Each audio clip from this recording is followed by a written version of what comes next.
Recently, an experienced rehabilitation clinician said to me, "So you can read brain images, so what?" And I thought, what a fantastic question.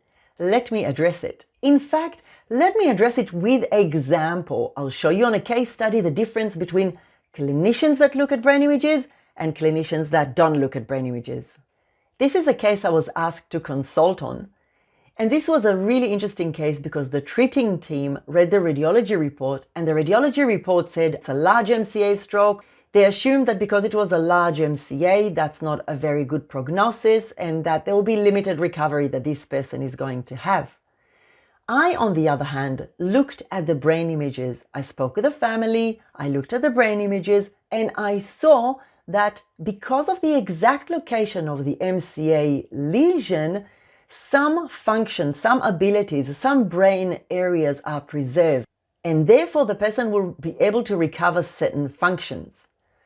The team dealt with someone who was very unwell. This person was medically unwell for 2 weeks. They couldn't conduct a full assessment. And even when they could conduct a full assessment, this person was so impaired that they couldn't get a lot of clinical information. This meant that the team were not able to give any information about how this person is going to be in the future, how they're going to progress, how they're going to recover. And they treated this person in a cookie cutter approach, meaning they just couldn't tell anything. They assume it's not going to be great. It was COVID time, which meant there was pressure to discharge people from hospital. They were going to discharge this person without giving them rehab, intense rehab, just giving them some rehab at home, which we know is not as intense as rehab in hospitals. After seeing the brain images of this person and analyzing the location of the lesion, I was able to say exactly what kind of functions will be able to recover.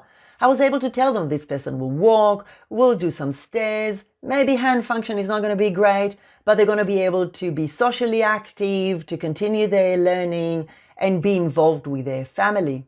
I was able to give the team a prognosis, a discharge plan, something to aim for. This person should go home. They should go home walking.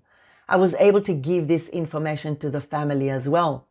So for this person, the difference was between receiving rehab and not receiving rehab, between going home, staying in a wheelchair in bed and hoping to be able to walk one day with limited rehab, as opposed to staying in hospital, getting intense rehab and being able to go home when they're doing transfers and being able to walk and some stairs.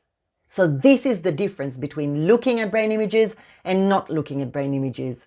When you don't look at brain images and it's a large MCA stroke, the cookie cutter has a very low ceiling of what you're aiming for, and you really can't say anything about prognosis. And this is simply not good enough, because you can look at brain images and you can give more information and you can raise the bar for certain people if you analyze the lesion accurately.